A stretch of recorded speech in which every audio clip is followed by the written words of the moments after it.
Welcome back. Today we have Morgan Day.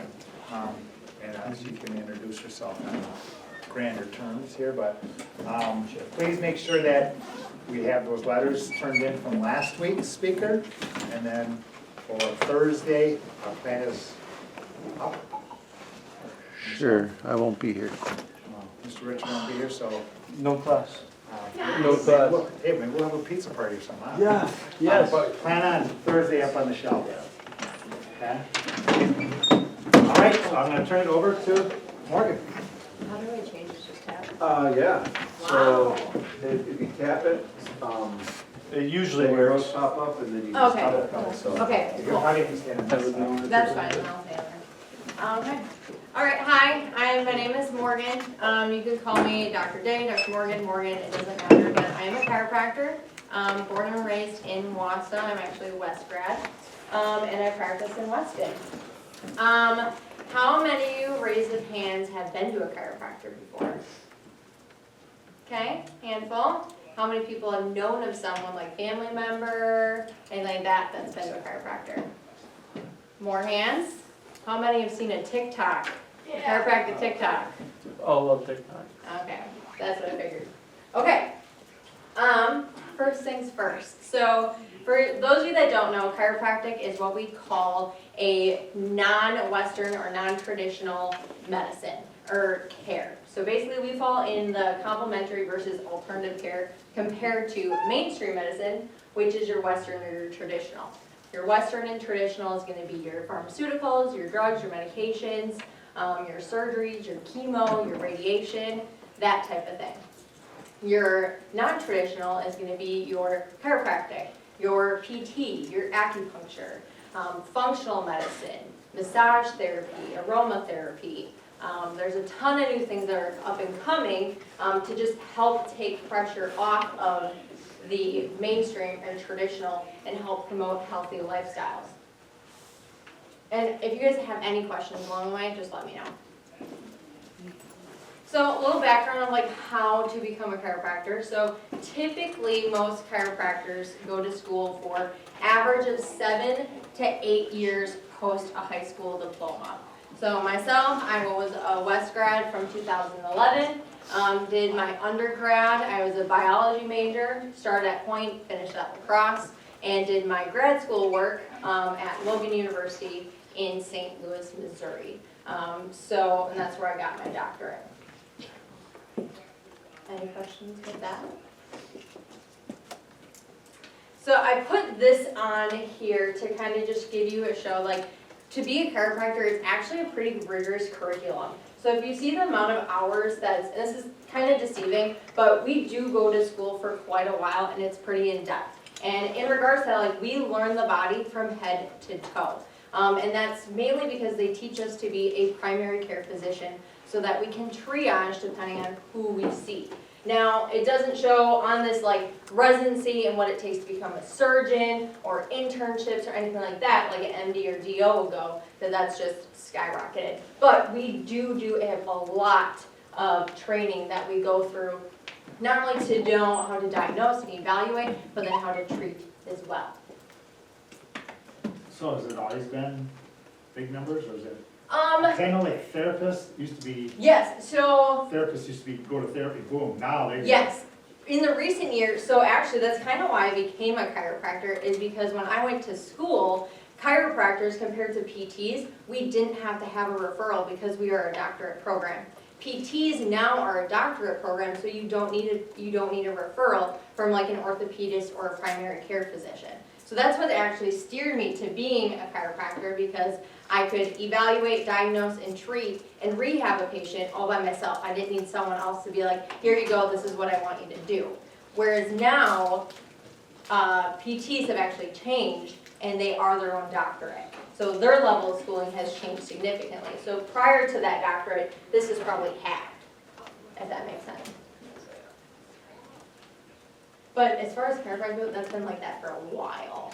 I would say the methods have changed, the science has definitely changed, but the education level has been about the same for a while. So what do we actually do? So basically chiropractors, we specialize in the neuromusculoskeletal system, meaning that we treat the nervous system, the musculoskeletal, so your muscles and your joints. And how we differ compared to mainstream medicine, so your pharmaceuticals and drugs, is we treat with our hands. And I say hands in quotes because it's changed and evolved, but chiropractic has been around for as early as the early 1900s. B.J. Palmer was the founder, and they coined the term chiropractic off of the Latin word chiropracti, chiro meaning hands. So the first documented chiropractor basically helped patients and treated them with just a table in his hands. And he was able to restore function, improve pain, and see results with just doing things with his hands with patients. That's kind of how the term was coined, and that's how we vary compared to mainstream medicine, is we try to emphasize the body to heal itself, then applying like a drug or something to minimize the symptoms, which sometimes it's needed. By all means, it's needed sometimes, but that's how we differ compared to mainstream medicine. So with that, what do we kind of treat? So different conditions we treat. So like I said, we are trained from head to toe. And we see anything from headaches and migraines to sprained ankles to low back pain, neck pain. I see a lot of hips and knees and shoulders as well. And in fact, I actually see, what I love about my job is the variety of patients that I see. And as you can see, like we see a variety of different symptoms and complaints, but also ages. If raise of hands, someone wants to guess, how old do you think the oldest patient I've treated? 100. I wish. 91. So that's the oldest. How about youngest? Newborn. Year old? Anyone else? Younger. 6 months. 17 days. So that's really fun. So, So what and, did you treat on a 17-year-old? huh? What were you treating for a 17-year-old? Super colicky and latch issues. So, definitely it's a variety. I love that. I'm a recent mom, so I really love treating infants right now. Just kind of the phase of life I'm in, but definitely the variety I absolutely love. Out of these, someone tell me, what do you think is the number one reason people go to a chiropractor? Anybody? Red shirt, sweatshirt. Lower back pain. Got it. Number one, low back pain. Low back pain by far is the number one reason why people seek out pain treatment. So whether it's pain medications, pain relief, number one by far is low back pain, which for me is great job security, or for chiropractors in general. But it's also, it's our lifestyle, we're very sedentary, and pain medications and injections and things that we used to be doing really often, we're finding are having not as good a results later on or long term. Which sometimes if we need those to get people moving, they're great. But long-term relief, we're still seeing a lot of people on disability, which brings me to my next point, is low back pain is within the top 3 reasons why people are on disability before retirement.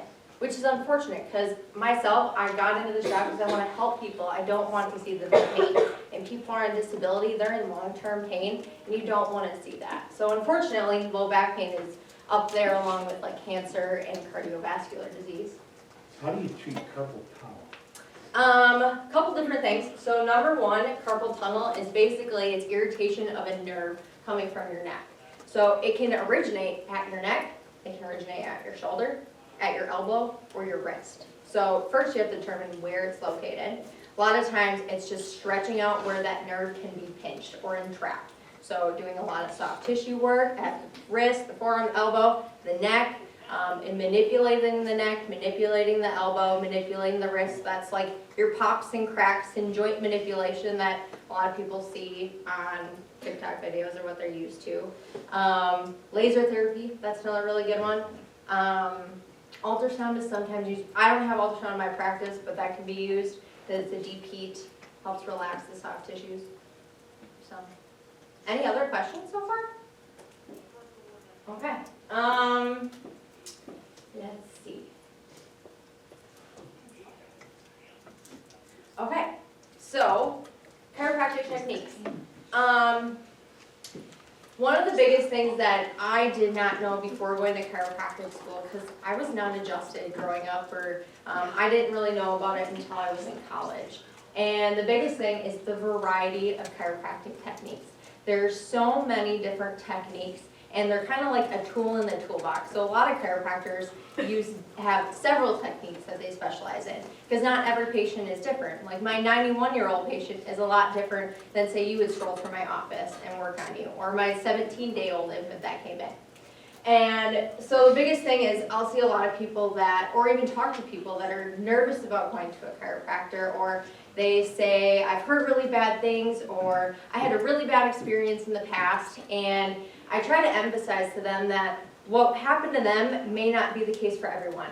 How they were treated may be right for someone else, but maybe not them, or the symptoms that they have may be different. I kind of compare it to like a dentist. If you have a really bad experience at the dentist, in today's society, will you not ever go back to the dentist again? Probably not. Maybe not go back to that dentist, but you'll probably still go get your teeth cleaned if needed. So here's just a couple different techniques that are out there, like the big ones.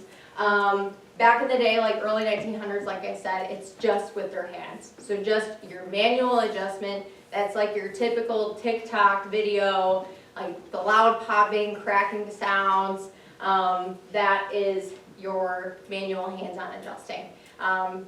The sounds that you actually hear aren't bones cracking, it's not bones moving. That's what they thought back in 1900s, but actually research the last 10 years at least, if not longer, have shown the sounds you actually hear are gas. They're gas bubbles that are being released, which are helping mediate the nervous system, they're helping with joint function and movement, and just overall it overrides that pain signal to your brain by having that mechanical stimulus put into the joint and the muscle system. Today's society, there's not just your hands. I mean, very rarely do you still your one chiropractor that is straight spine, just uses their hands kind of thing. But typically most are using a variety. They'll use whether it's a tool or a table to make it easier on themselves, make whatever they're doing easier on the patient, or to amplify the outcome that they're looking for. So for myself, like I'm pretty petite, I'm kind of small. So when someone comes in that weighs over 250 pounds, I'm probably not going to be able to jump on them or do anything to get a desired outcome. I'm going to have to use a table or use a tool to do what I think is necessary to help whatever they presented with. So for instance, this is the table in my office. This is like a tool that I would use. It's called an activator or instrument assisted. That is typically what I would use on an infant or younger kids or older kids, or depending on what they come in with, it's a way that you can do a very specific low amplitude stimulus to the spine or to the soft tissue. Whereas when I have to use my hands, it's a little bit more high velocity, a little bit of a stronger force. And these are some soft tissue stuff as well. We used to have a speaker there come in talking about the gastrons. Oh yes, yes, that's a fun one. Not fun to have done, but has anyone ever seen pictures of like scraping done before, or have anyone had it done before? I've gotten it done on me. Where did you have it done on? On the back of my knees. Okay. I had huge bruises for like a week. How did it feel afterward? It was fine. Like It was fine. I didn't really I Couldn't couldn't tell tell difference. much, but I don't know. Oh yeah, there's some doozy bruises in there, I'm not gonna lie. Which we can get into some more soft tissue techniques too. So any other questions? Not too many? Okay. So, what you were just talking about, I know a big craze for the last maybe 10 or plus years, more professional athletes are now using chiropractic. Yes. Well, when we're starting to talk about 300+ pound linemen, Yes. you know, So, the biggest thing that I did not know going into school too, and it's one of the things I learned, is, especially when you're talking like professional level, everyone has their lane that they specialize in. So for a small town like we are, I kind of dabble in rehab a little bit, like, we kind of vary a little bit just because we're a small town. Whereas you're in the professional level, like you have your orthopedists, your athletic trainers, chiropractors. A chiropractor at like the NFL level, they strictly just adjust. The biggest thing that I will say is every NFL and MLB team, if you're a chiropractor working for them, this is like almost mandatory. Like you will not get hired if you do not have certification with active release technique because it's a soft tissue technique just with your hands. So if they need to do that sort of thing on the field, because athletic trainers technically aren't allowed to touch people. So yes, they can stretch their clients, stretch someone on the team, but when it comes to actual soft tissue, athletic trainers are not allowed. And that's across the country. Sometimes it varies a little bit, but definitely in the state of Wisconsin, like athletic trainers are not allowed to touch. So, that being said, chiropractors or PTs are your next in line for manual therapy.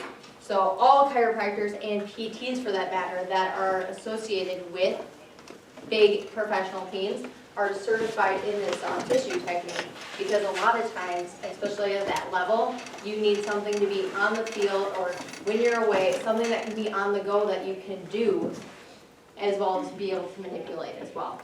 But I know, so you do have to have good size, but when it comes to like manipulation, the bigger thing is speed. So your best adjusters, your best chiropractors when it comes just to adjustments and manipulations is speed.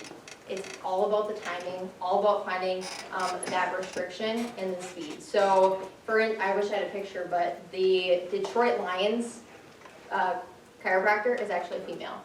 And I did get to meet her while I was in school. I did a conference over in Indianapolis. So, and she is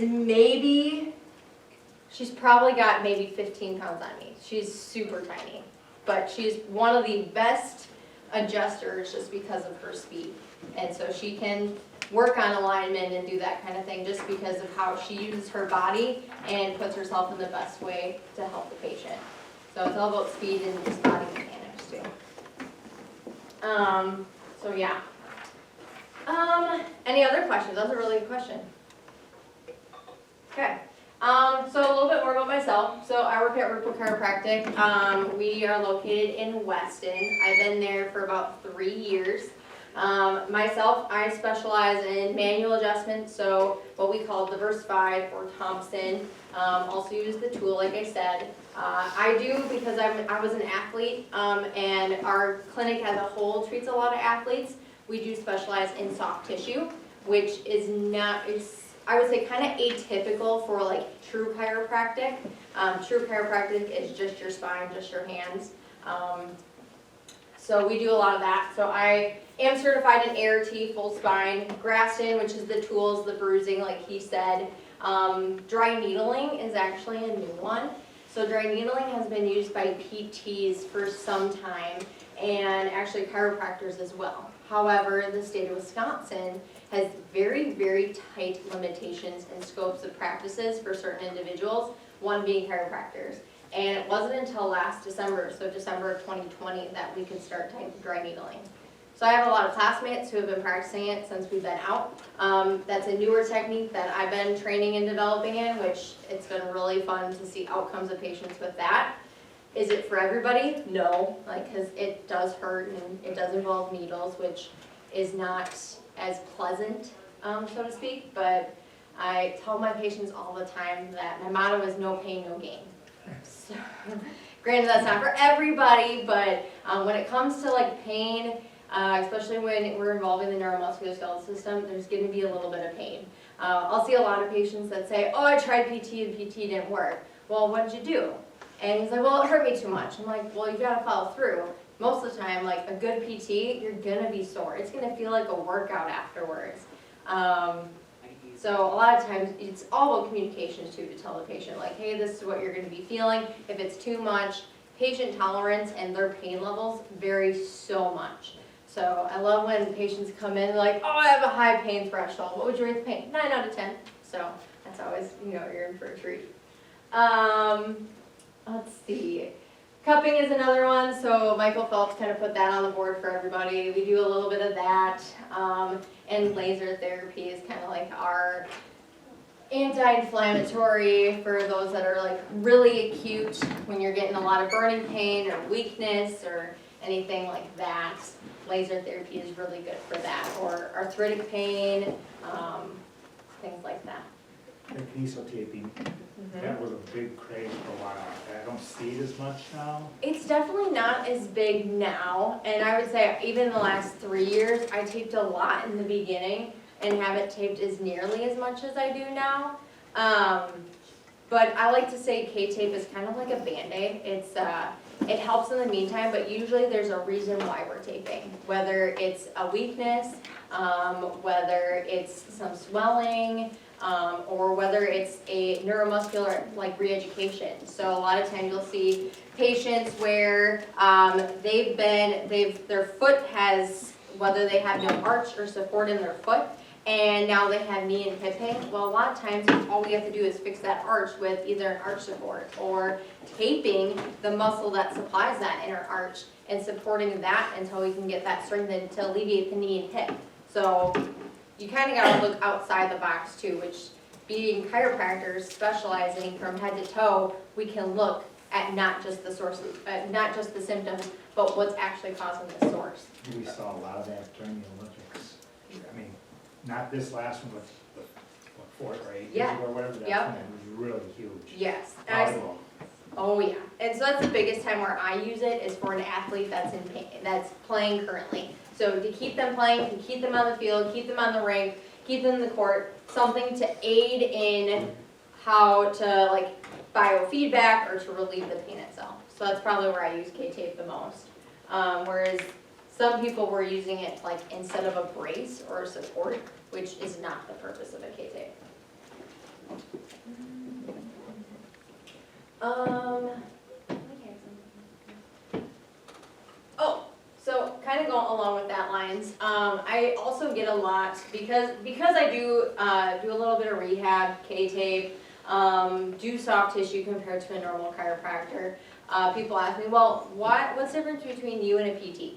And the biggest thing that I tell them, especially for myself and how I practice or how my clinic practices, is pain. Pain is kind of like our divider line. So yes, both PTs and myself will dabble across, but when someone comes, I specialize in when you are in pain. So my goal is to alleviate that pain, find the source, what's causing that pain, and to alleviate it. And then once we alleviate it, now it's time to rehab. Now it's time to help the body, restore the body to how it was prior to the pain, because the pain will shut off a ton of things. I see a lot of foot drop where people can't lift their toes forward, or they're having leg weakness because of a pinched nerve in their back. So rehabbing that. Sometimes I'm able to rehab that on my own with my patient. So whether I can give them some home exercise or kind of guide them, give them a printout, kind of steer them in the right direction. Sometimes I can do that. Sometimes I can't. And that's when like a PT comes in hand. A PT are great at the rehab side. Doesn't mean they don't treat the pain, because they do. They do that as well, but they specialize in the rehab. We specialize in the pain. So I would tell patients, in ideal world, come to me when you have pain, and if need be, I'll send you out for rehab later on. And you'll see a lot of more clinics that, bigger cities, you have these multidisciplinary clinics where you have a PT, a chiro, massage therapy, and orthopedics all working as one. It's super easy, because there's a lot of patients I see that I can't get on and off the table, and I have to send them to the walk-in or the ER because they need some sort of medication for pain relief because they can't move. And if they can't move, I'm kind of at a loss. There's not a ton I can do, unfortunately. So an ideal world that does exist, small town Wausau, probably not happening, but that's probably the biggest difference between chiropractors and PTs. Chiropractors specialize in pain. We also do preventative care. So once the pain hits, you got to deal with the pain, but you don't want it coming back. So whether it's maintenance care, so seeing someone once a month, twice a month, every couple months, or giving them exercises or lifestyle changes on so how they can help to make sure it doesn't happen again. So my goal is, and that's kind of the next slide, is ideally, I want people to move. Movement exercise is its own kind of medicine. And when you're talking about an adjustment to the spine, we're talking about providing movement to the spine, allowing things to move better. So my goal to get people out of pain is to get them moving again. Get them, even if it's just walking to the car. Or I had a patient that he couldn't bend forward to do the dishes. So him able to stand the sink to do the dishes was a huge change, which that's all right. Sometimes it's big, sometimes it's small. That's a win. So biggest thing is exercise and movement are its own kind of medicine, and that's my goal. Another one, especially just with today's society, is just treat your food as your medicine, or your medicine becomes your food. So we do a little bit of nutritional stuff. We have some supplements and supplementation. You'll see some chiropractors are definitely more invested in nutrition, which is great. But that's a huge one because we, as a whole, we're just not a very healthy population. So I think that's a goal of just anyone in healthcare right now is trying to get people to be healthy. And last but not least, sitting is the new smoking. 100%. I can't tell you how many people their source of their pain is because we just sit too much. So it's kind of like my big three that I tell a lot of patients or try to live by. Any questions? That was really fast. Anybody? Yeah. Why did you choose to become a chiropractor? Why did I choose? So I, being an athlete, really wanted to work with athletes, wanted to work in the sports realm and do something with musculoskeletal rehab. Wasn't really sure what I wanted. PT, I looked at PT, athletic training, orthopedics, and I liked chiropractors because at the time, the schooling wasn't as much as, say, an orthopedist. So I'll admit that, and I could evaluate, treat, diagnose all by myself and with my hands. I thought that was really cool. My brother was playing football and broke his wrist. Got back from football, started playing hockey. He's also a West grad, and broke his other wrist and was super bummed. And his coach told him, "Hey, go see Scott Bouch, who is a chiropractor in Wausau." And said, "Hey, go see him, see what he can do." And Scott steered him in the right direction, and my brother was able to get back to playing within like 4 weeks, which is huge for him because he was really down, really upset. He made varsity as a sophomore. That's a big deal for him, and that's like, oh, hey, this is kind of cool. So that's what kind of got on the map to me, and yeah, that's kind of how I chose it. Good question. Any other questions?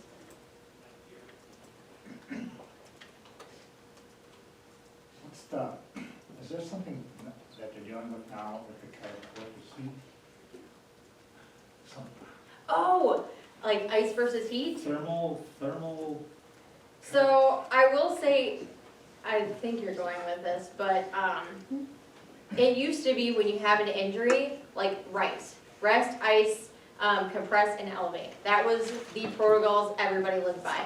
They're changing those, believe it or not. So they're actually trying to steer away from icing and resting, which again, movement its own kind of medicine. So typically with most injuries, this isn't everybody, but after 24, 36 hours, 72 max, then you usually should switch to heat. And they're seeing that because ice, definitely it numbs the pain, but there's no other therapeutic reason to ice. It doesn't change anything physiologically within the body. Whereas heat dilates blood vessels, gets blood in there, which helps the healing process. So they're starting to get that, and movement and exercise does that compared to rest does not. So I don't know the acronym they're trying to change it to, but there's a whole new fad, I guess, so to say, to try to not ice as much. Granted, still need it, especially they're swelling and stuff, but there's a huge change. Oh, sorry. Change for that, which is interesting. Just kind of shows you how science is always changing. family around probably 15 years ago, and went back to the ice. Yeah. Yeah, there's just so many changes with, and they're kind of finding with pain itself is mostly due to inflammation. So the whole idea of icing was to calm down that inflammation because we didn't want the inflammation. Well, inflammation is actually how we heal, how the body heals itself. It's its natural protection mechanism to get new cells in there, new growth. So if you ice all the time, we're not going to heal as well because you're constantly stopping that healing inflammatory process. Now you want that process to be tolerable, which is kind of the painful side, but you gotta have that inflammatory response to heal as well. So fun fact, like even arthritis, I'll see a lot of patients that say, oh, I have a ton of arthritis in my spine, which a lot of it can be a huge pain generator, no doubt. But the science right now too is saying you can have 2 x-rays with very similar spinal degeneration side by side. This person could be in 10 out of 10 pain and this person be in 2. So it's so subjective to the patient, and just because you see something on a film doesn't mean that it's your source of pain either. Which sometimes it is, sometimes there's more to it, sometimes there's a different reason alongside with it, but it's that inflammation, not the degeneration, that's causing the pain, which is a huge thing in the last couple of years. Can you touch base a little bit more on the laser Yeah? therapy stuff that's, is Okay. that one of those handheld ones? Mm-hmm. How many of you guys are in biology class right now? How many of you guys know what a mitochondria is? Someone tell me what a mitochondria is used for in the cell.